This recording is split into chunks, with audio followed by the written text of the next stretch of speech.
How would you like to learn the secrets of two Karma Club Award winners on how they have built successful online businesses from almost nowhere to now running multiple 7 and 8-figure businesses by following the simple fundamentals of life? And let's see how they have used the powerful funnel systems, processes, automation, and social media to help their business grow at a different pace. Let's dive into their journey to grasp the strategy, mindset, action plan of how they have done it from almost nowhere to the way up to 7 figures. We are going to uncover and pick their brains of the top performing entrepreneurs on this show. How they have done it and how you can do it too. You are listening to The Nikhil Sai, the host, and welcome to The Nikhil Sai Show. What's going on? What's going on, everybody who's actually listening to this podcast right now? First of all, guys, welcome to the Nikhil Sai Show, which is hosted by me, the Nikhil Sai. And guess what's going on today? We're back with another amazing episode of a Two Karma Club interview. So pay close attention. So, guess who is actually joining us today? This guest has a phenomenal story. He's been in the mountains of Afghanistan, serving US Army, for the past few years, and where he actually honed his skills in persuasion, influence, and special tactics, mainly operations. And after learning those tactics, in and honing his skill set in operations, and he actually helped a company called Musical U, which is actually a online music education company, and helped them to create better business operations and help them grow past 7 figures mark and grew them to a bigger team like 20 and above, right? And that's when Adam really realized that he has a special skill set in building better operations, and that is the birth of smooth operation system. So this guy who is joining us today will actually blow your mind and show you how to be a better operator and not get burnout at all by having clarity in your business with laser focus. So let's not waste any time and actually welcome the Two Karma Club winner, Adam. Hey, Adam. Hey, Nikhil, thank you so much for having me. It's such a pleasure to be here. Thank you. Absolutely. We are excited for this podcast. I think this is going to be super, super amazing. So, Adam, I mean, it's kind of crazy, right? Like looking at your journey, where you actually started to where you are into marketing and operations and helping different companies, coming from army background. I would really love to hear like a quick backstory. Like, how did all of this crazy journey started, from your youngest yourself to what's going on right now? Yeah, for sure. So I actually started as a professional musician. That was my goal in life as a young man. Mm-hmm. Coming out of music school, the war was going on, and I enlisted specifically to go fight in Iraq and Afghanistan. And I started my army journey actually in the army bands, which is a far different cry from what I ended up doing. After a couple of years in the army bands, I got recruited into special ops, found myself deploying many more times all over the world. They had a total of 6 combat deployments all over, in multiple different continents, but leading small teams and honing my skills, honing my ability to communicate and do even start doing information campaigns, because a lot of what we do actually in special operations is not all just about shooting. It's about persuading, influencing, shaping the battlefield, so that ultimately peace can prevail. As I was nearing the end of that army journey, because it is definitely a young man's game, I returned to music. I found my passion back, came to music, started at Musical U. I was the 4th hire on that team. And at that time, we were doing about $300K a year. And after a couple of months, we started to feel that thing that starts to happen when companies grow. And I suddenly found myself in an operations role. I was hired as a marketer, but I was an available body, so I had to fill the operations role. Mm-hmm. And there was definitely struggles along the way. It was, as the company was growing, I felt this immense pressure on me that was building. And it was through that pressure that I found better systems of operating, better systems of running my team, of actually leading my team rather than just managing my team. What did that do for me? It made my job actually a whole lot easier. I was working less. I had much less stress, but the team did better. We did better. That led to our exponential growth. It was by relieving that pressure that I was feeling, that the CEO was feeling, that we were able to then see the next steps and be able to take those steps with confidence and move forward, and ultimately got our Two Comma Club just about 2 months ago in Florida, where we got to meet Russell briefly and sharing that awesome experience. And now I'm helping other entrepreneurs do the same thing. So getting to meet all these other entrepreneurs, hearing their experiences, and now getting to help them. It's amazing what happens in life when you're living your purpose. It's truly wonderful. Yeah, absolutely. I definitely agree. I mean, the sense of adding value is immense. Like when you're actually seeing impact while you're moving stuff and business grows, right? It kind of Yeah. changes the whole, subconscious.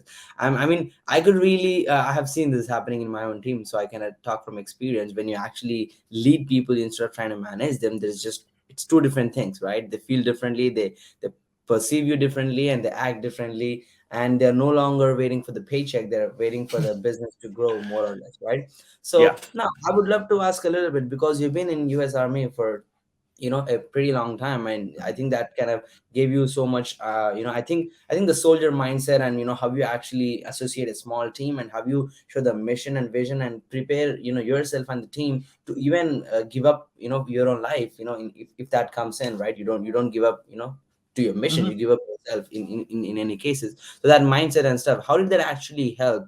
How did that experience actually help when you actually started your music career back? Absolutely. The first thing I would say is that my experience in the Army taught me that I am actually much stronger than I would ever give myself credit for. We tell ourselves stories of like how long we can work, how hard we can work, what we can withstand. These bodies and these minds we're given are actually really amazing machines that can do just about anything. If you think you're at your limit, just go further. Just make it one more hour, one more email sent, one more, Facebook Live. You can always do one more. You can go further than you ever thought possible if you just focus on one more. So that's the biggest mindset shift that I had, and having that inner strength, it continues to give. I just remember one more, one more. The other thing I really value is that, you know, we get this perception of what military leadership is, and it's give orders and people follow them. Yeah, that's cute. That doesn't actually happen. And it doesn't happen in business either. Being a leader is not about giving orders. It's not about telling someone to do something and they automatically do it. Being a leader is about inspiring a vision. It's about encouraging people to follow you. When you get people to follow you instead of being ordered by you, that is when you're going to build a team that can do anything. And instead of honing on your management skills or anything, if we focus on our leadership skills and become better leaders, that is when we're going to have an impact. That's when we're going to see people follow us. And it's such an amazing thing that happens when you actually have people saying, what's next? What's next? How can I Yeah. help? When that happens on a team, brother, you got like a rocket ship ready to take off. And it's amazing. True.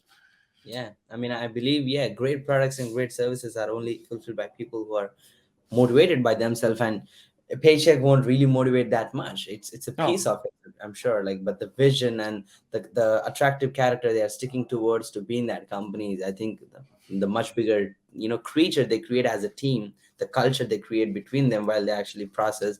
I think that's much more bigger. I really I'm fascinated with the stuff. So let's get to the next question, brother.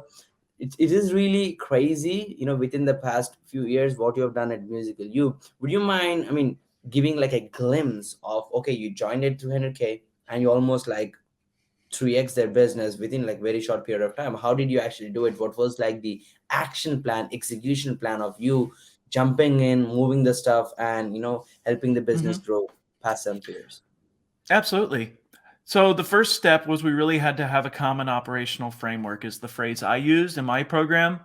Mm-hmm. When we're working from the same sheet of music, when we're working from the same plan, that's Mm-hmm. when we can take a lot of the guesswork out of things. So when we first started, when we first realized we needed structures, everything was being left to chance. Even basic things like who's hosting the live call, who's editing the video for replay, who's managing these discussion boards, who's checking the comments on the Facebook group. Nothing was being tracked. Nothing was being managed. Once we put that into a system, take care of your what are recurring tasks, the things that just have to happen in the business. If we take care of that first, then that's going to enable the project-based things that are going to actually grow the business. So take stock of your team as it is, all the tasks that have to happen, and find a way to make it viewable, make it accountable. For me, I'm an Asana nerd. I love that project management system, but it doesn't matter what system you're using. If you're on Monday, or what's the one I'm hearing now, ClickUp, doesn't, Yeah, a yeah, lot of tools. it doesn't matter what tool it is, but just have a tool where everything is organized in one place. Everyone can see what their responsibilities are. That gives people predictability on what they need to do and accountability for that they've actually done it. So that was really the first step. From there, it was about continuing to look right, figuring out where I needed to contribute more. And the way I did that more than anything was by a very incredibly painful time study, where I print out a sheet, 14 sheets of paper, and for 14 days, I track out what I'm doing every 15 minutes of the day for 14 days. We're really bad at tracking our own time. We're really bad at tracking where our time is going. When you do it in this way, in this type of format, it's painful. It's painful to do. It's painful to see the results, because you see where your time wasters are. You see where your actual contribution is, and we're really horrible at estimating it. That provides the roadmap for what you need to offload, for where you need to move yourself. And from there, it's about SOPing and hiring. You figure out what you need to offload, figure out a plan to do it, and you not only hire great people, but you onboard them. And that's kind of the missing thing, I think, from a lot of things that I've heard from other entrepreneurs. Hiring is not as simple as, great, you're a good person, here's the SOP, you got it. No. Those first 90 days that someone's with you are the most important 90 days in your relationship with them. If you invest that time, and it's not a lot of time.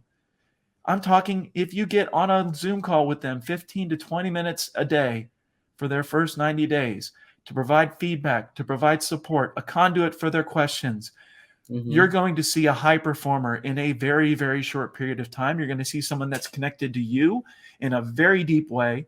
And I've seen it over and over again. My retention rate on my employees is ridiculously high. I've lost 2 employees in my entire time doing this. Wow. One of my employees that I hired her as a part-time person, and I knew from day 2 of her onboarding that I just hired a rock star, and I'm going to dedicate myself to this relationship. So I turned her into full-time, and eventually I turned her into my replacement in the day-to-day of running that business. Oh my goodness. Started as part-time. Right? Yes. Wow. She started as a part-time education assistant. She's now the full-time director of operations in that company. But it's because I invested in her and went, I'm going to make this relationship close. I'm going to support the heck out of this lady because she is ridiculously talented. She just fits the mold. She fits our culture. Everyone else likes her. Why am I not going to invest the time in her? No, I'm going to, because it's going to be worth it. And it proved it in the end. So it all becomes about that. Now, the one thing I'll say about offloading, there's this misconception I think we all have about offloading. And we always look to what we call like our lower level task. Like, oh, I need someone to check my email. I need someone to check the Facebook group. Like those kind of tasks. I would challenge everyone listening. Yes, you do need to offload those for sure. You also need to offload your areas of highest contribution. If you're doing something in the business that can be SOP'd, that does not require your voice or your face, you can offload it. So an interesting thing happened along this journey is at one point, I was still running all of our email automation. I was running all of the stuff in Infusionsoft, but I knew it like the back of my hand. What does that mean? It means I can SOP it. It means I can teach it to someone else. When I offloaded that, it created a space within me that I had to fill because I was putting my creative self, my passion was in our email automation. When I offloaded that, I had a void in my life and I filled it with another revenue generating activity that did almost another $1 million in the next year just by offloading something that was taking a lot of my time.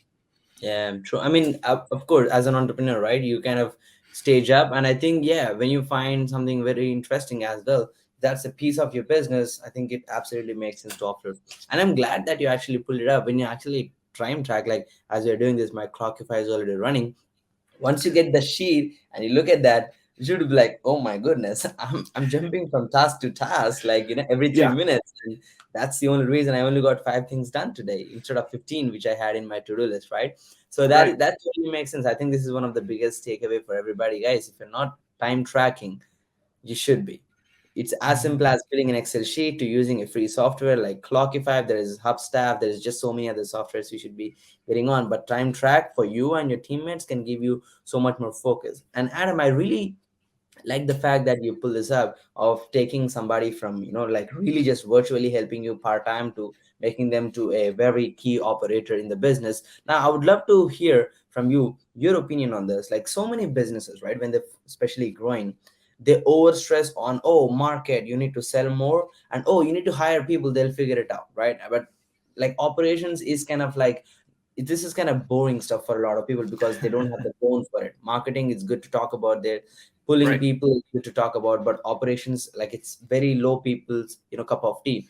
I would love to hear Mhm. your focus. How should actually business owners refocus their operations training and onboarding? How you would do it if I get you one of the rock stars? How would you do it, like in a 90-day sprint? Would you mind walking us through? For sure. So let's start with the basic premise. Mm-hmm. I don't care what business you're in, Mm-hmm. you are in the people business first. The biggest problem that we have in our interpersonal relationships and how we're building relationships is that people there needs to be a care. You need to give a care about your people. You need to come at it with that heart-centered focus on, I'm going to give myself to this person as well. They are an employee for Mm-hmm. sure, but that doesn't matter. I need to give of myself to this relationship to make it really work. When you start with that premise that you're going to give and you're going to be their punching bag at times, you're going to be their emotional support, start with that premise. What does that look like on the tactical level? In the 90-day process, the first 30 days are very sequenced where we go through their task. I use a crawl, walk, run phase for how I train someone up in a task. In the crawl phase, they are watching me do it or watching whoever they're taking it over from do it. They're in the passenger seat just observing and able to ask questions. We then move into the walk phase where they're doing the task, but someone else is watching them. And they're, again, you have that immediate feedback if you're doing something wrong, if you have questions, if you need clarification. After you move through the walk phase, you get into the run phase. And what happens in the run phase? This is where a lot of us tend to just drop it off and say, well, they got it. No. In the run phase, you let someone do the task on their own accord whenever it's on their schedule. And then we go in as their supervisor and check over what they did. Here's the key.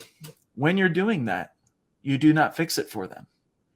You turn back on Loom or ScreenFlow and you point out the errors and then you hand it back to them to fix. So you're providing that reinforcement, that continual learning.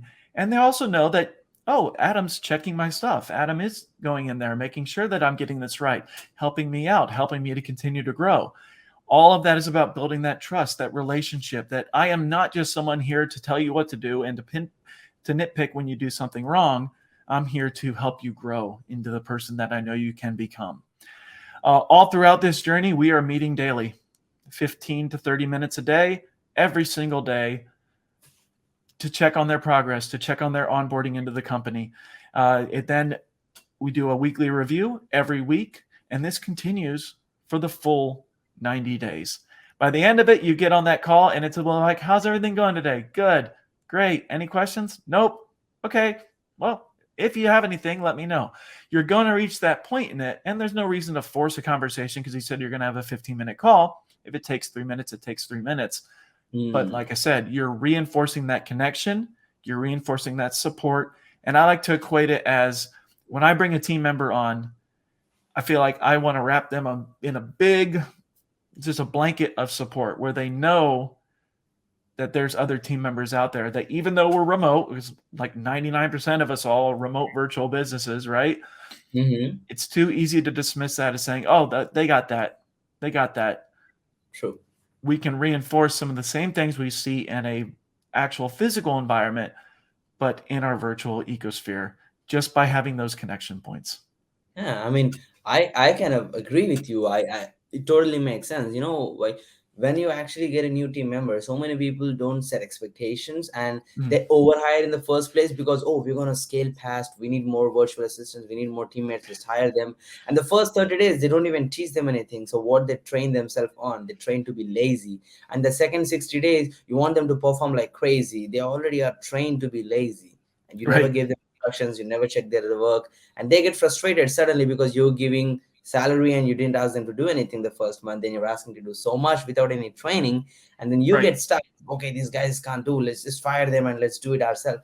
So I think that's a bad momentum every business carries. I mean, I've been there. I've done that a few times as well. But I think you should learn past that scale and really understand, the exact strategy you explained, which is being available while making sure that they're available for you at the same time and maintaining the accountability.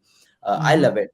I would love to go quickly over some misconceptions on running smooth operations of main business, like, as an entrepreneur, especially digitally. Like, people have misconceptions. Oh, I cannot keep my, work time for 8 hours, or people just don't do it. Important stuff, I need to keep it on my plate as a business owner. Mm. How do you look at that? What are the main misconceptions you think entrepreneurs need to avoid while they're building teams?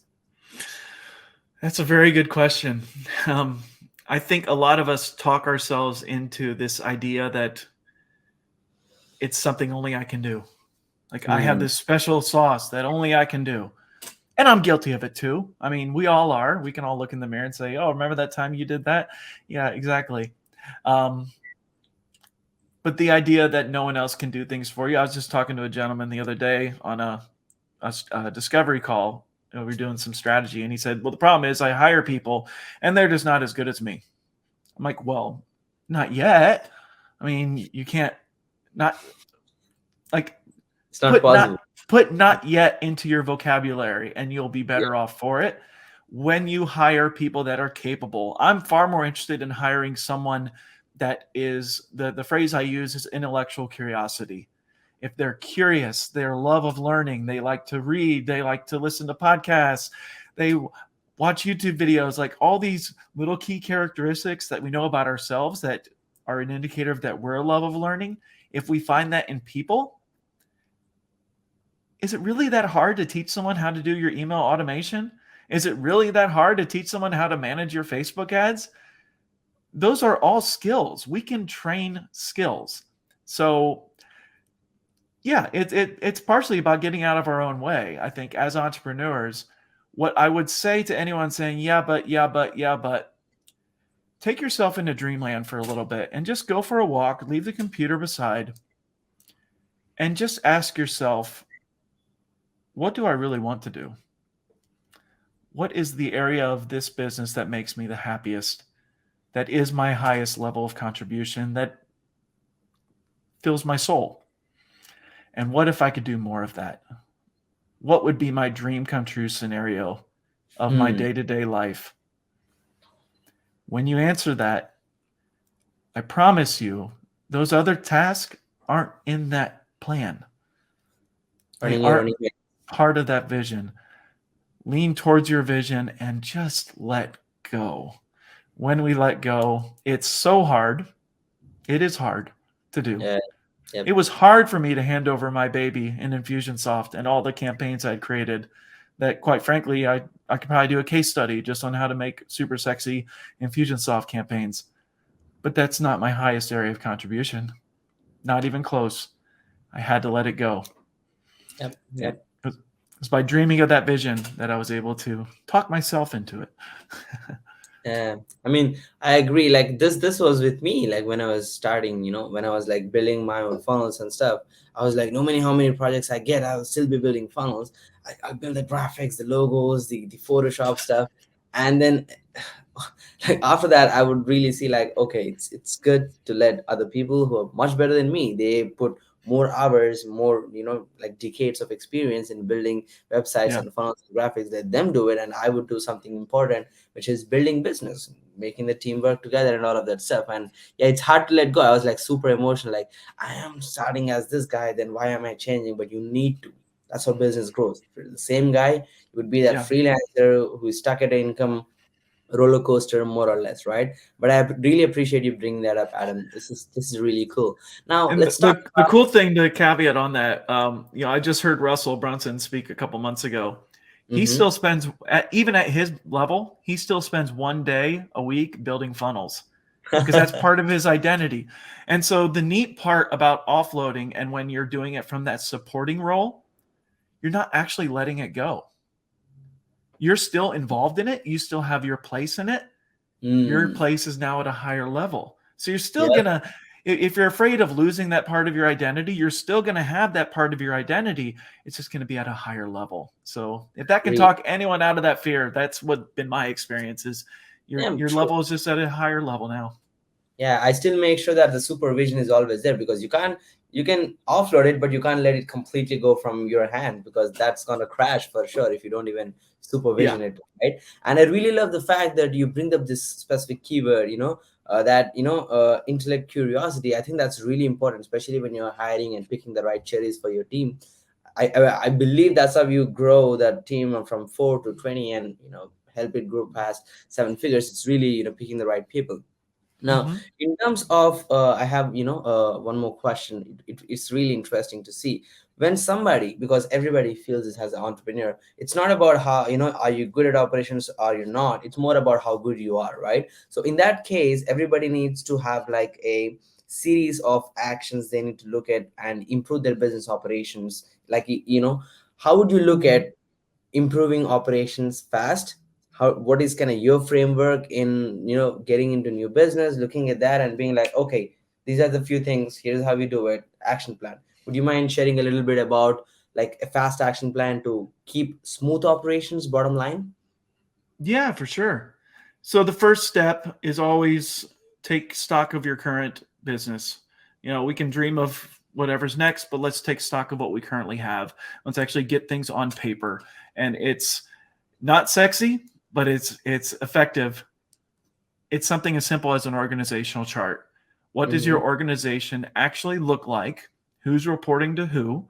Where, and when you put it visually, you can see the breakdown in structure. You can see where someone's out here in left field with no one they're reporting to or no one that's reporting to them.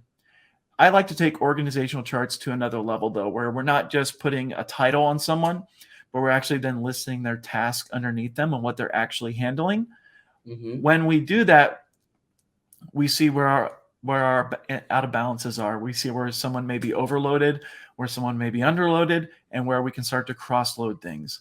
So by putting it visually, actually putting it on paper, doing the hard work to visualize that, and then communicating it. Your team has to be aware of everything that's going on in the business.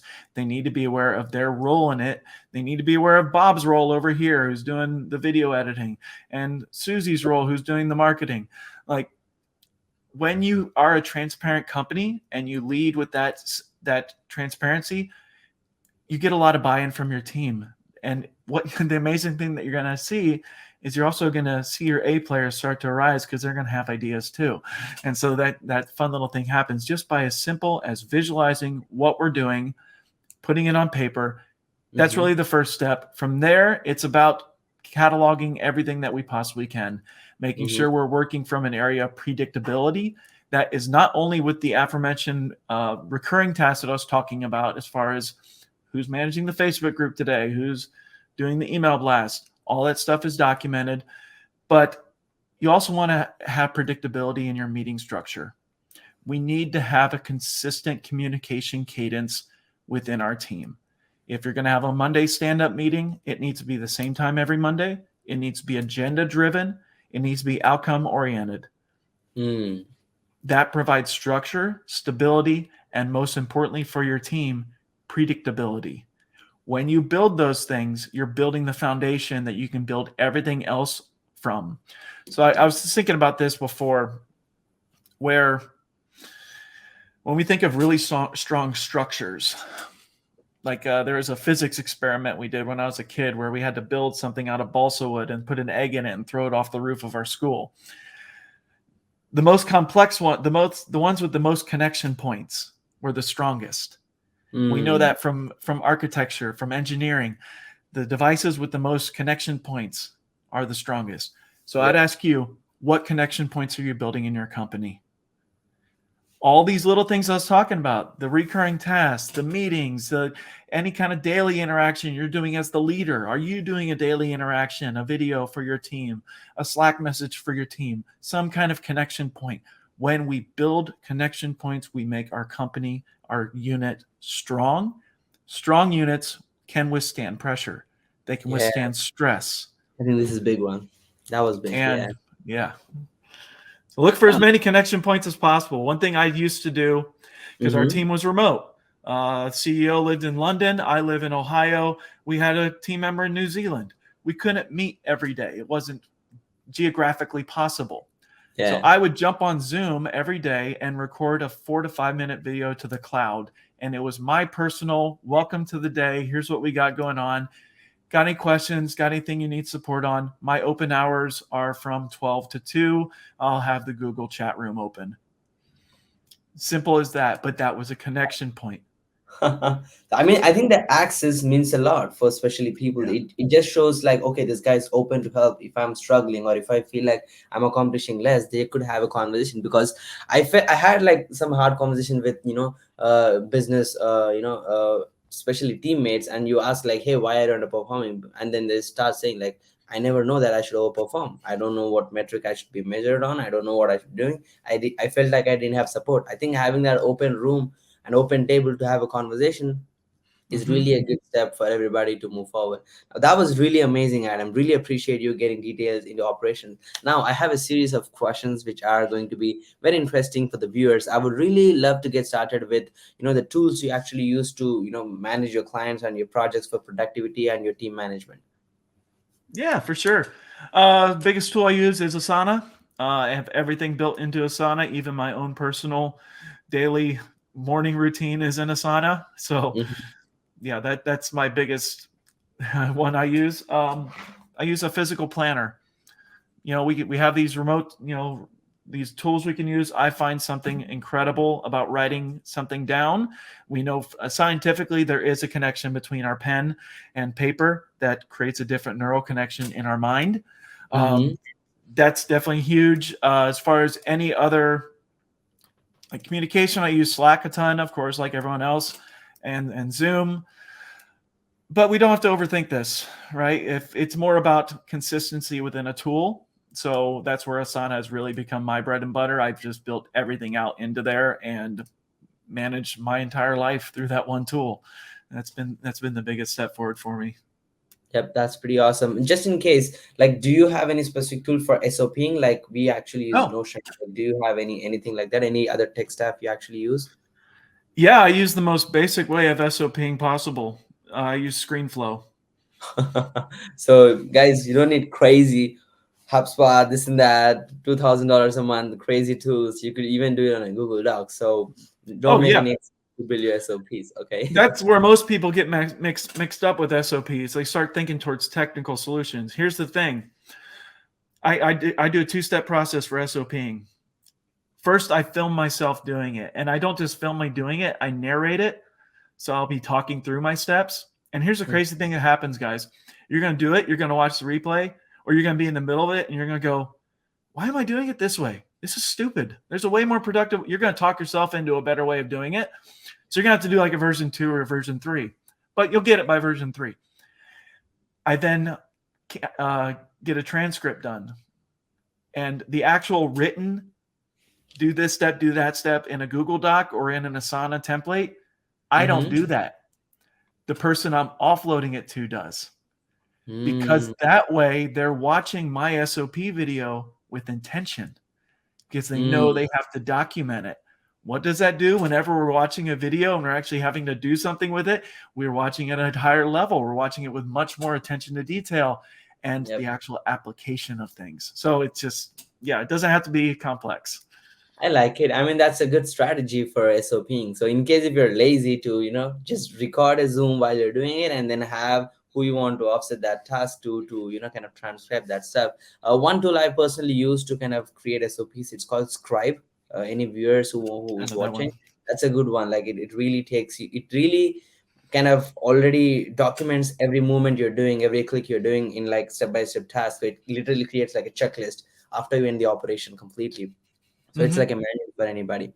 So Adam, let's get to the next question. I would love to hear, as an operation person, your daily routine for your success. How does that look like? For sure. So I start every morning with a gigantic 32-ounce jug of water. Wake up and I overdrink. Water gives us strength. We know that scientifically. It's our super fuel. So start with water. I then go to the gym and I pump iron. I listen to some podcasts, but I get my me time in first. And I'm a firm believer in sweat equity. So Mm-hmm. I get that into my day first. I then devote some time to family. I think our family, our relationships, they can be easy to underappreciate. So I get home from the gym in time to spend breakfast and some morning time with my children. So they're the most important thing in my world right now. So I get that fix in. Once I actually get to the office, I do daily planning every single day in my physical planner. I don't, you'll hear a lot of people talk about doing it the night before. I haven't really found a lot of success with that because by the Mm-hmm. time the morning runs around, I don't want to do what I thought I was going to do. Yep. Um, so I do my daily planning and then I take some more time for me. I read. So I read every day and spend some time, spend some spiritual time as well. I do daily prayers. Whatever your faith is or whatever it doesn't matter. Some spiritual time, some connection to something higher than ourselves. It really sets a good framework and a good foundation for moving into the day. And all this happens before I check my email. Hmm. I do not check my email before doing any of this. I take care of me first and then jump into work. Yeah, absolutely. I love that. And once you get into operations, it's all about goals, tasks, and guiding the team, being a leader, right? Mm-hmm. Yep, I would love to hear, like, if you get a chance to talk to 20-year-old yourself, if you could just go back and, like, give yourself a suggestion, what would that be? What would be the one thing you say yourself to? Oh, 20-year-old Adam. I would have probably told him to get a haircut. He had really long hair.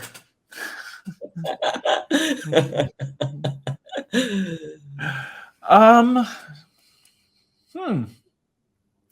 I think knowing what I know now, I would have gotten started in this online game a long time ago because I see these young bucks out there just crushing it, and I'm just like, man.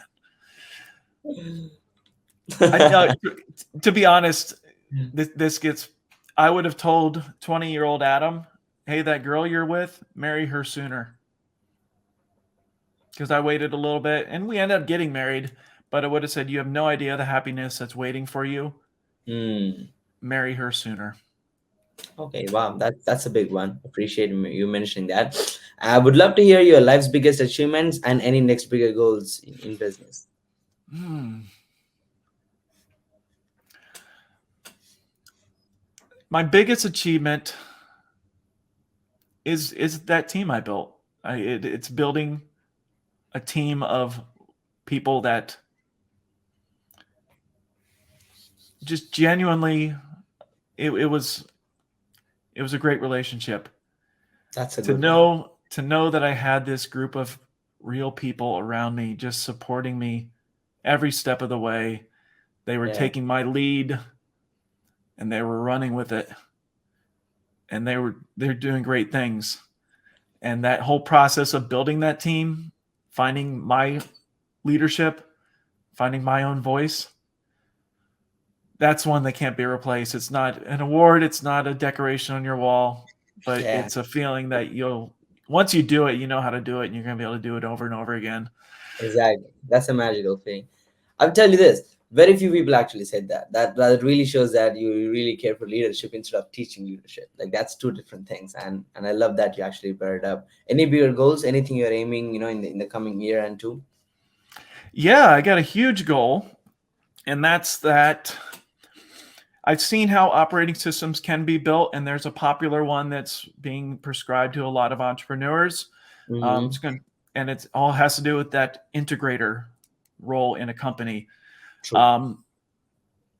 I have experience with that role. I was an integrator before I was an operator. It's a different dynamic. The integrator role scales to a level. And then there's this really weird inflection point when you're scaling where the integrator role is so heavy and it darn near broke me. Like I was working 60 hours a week. I needed 3 to 4 drinks every night just to come down. I was stressed. Every bad trait you could pick back up, I picked back up. It was when I discovered how to really be an operator, how to really lead the team and build those structures around me rather than that single point of failure. That's the integrator model. That's when I found tremendous personal and business success. So that's my bigger goal, is to completely upend that business model and instead focus on more structure without that one point of failure. That is the integrator model. Yeah, true. I mean, I love it. I could see how it impacts real businesses on scale. Let's get to the next question. Any biggest mistakes in your business looking backward? Like, okay, I should have done that better. I could have done that much easier. How does that look like for you? Man, that's a hard one. Biggest mistake in my life.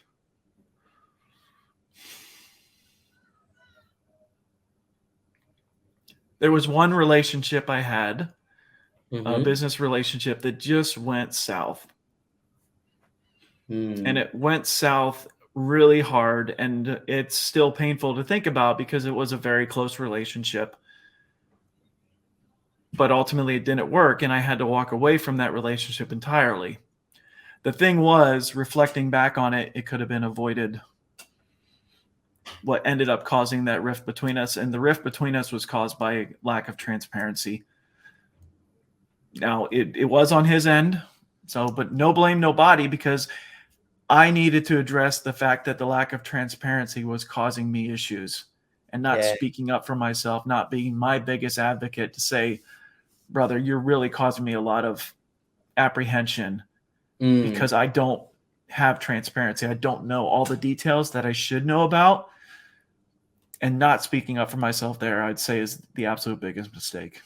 True. I mean, I appreciate you sharing that. I think that's a big one. Everybody in their business, they always have this one thing going on where they need more transparency. And I think this will help entrepreneurs who are listening to speak up for what they need to know, what's going on. And it's always good. Like once you open it up, it might not be what you're thinking it is. You could have a conversation about that and you could fix it too, if there's a chance, right? Let's get to the next question. Your main inspiration for success and key people involved in the journey. My main inspiration is these 4 little people that look to me every day. My 4 children. They are the reason I get up, the reason I push as hard as I do, the reason I want to change the world is so that I can continue to show them the way and the way to live life. Key persons, my wife is my biggest fan, my biggest advocate. My parents absolutely have been tremendous in their support for me. There's one particular Army leader. He was my squad sergeant. That guy pushed me harder than I've ever been pushed in my life. But he became my best friend. And we managed some stuff together. But he was... Brian, can't imagine Brian's listening to this podcast, but Brian, I'm talking to you, buddy. So thanks for everything. Yeah, appreciate that. Now, Adam, that was wonderful, like spot on, amazing podcast episode. If anybody needs more help with smooth operations, how do they get in touch? Sure. You can find me on my website. It's adamliette.com. So audio, ADAMLIETTE. I do have a free hiring course talking about some of the hiring processes I use that might be helpful. I can provide that link and we can put in the show notes or under here as well. Yep. But I can take that course free of charge. And I have my own podcast called the Smooth Operator Podcast. It's available on all the major platforms. That's awesome. So, guys, make sure to check it out. If you want to be a better operator, better at hiring, better at leading over managing, I think you should definitely follow Adam for sure. So, that was amazing, Adam, once again. Any last word before we conclude the entire podcast session for today? I would just say for all of you out there, you are changing the world. Our world is changing faster than ever possible. And most of the people I work with they're coaches, they're course creators, they're focused on that economy. That economy is going to go through incredibly rapid shifts in the next 2 to 5 years. So buckle up, get ready for the journey, and know that you are making a difference in people's lives. You are having an impact, and like, believe in yourself, be proud of yourself, and everything else will come through.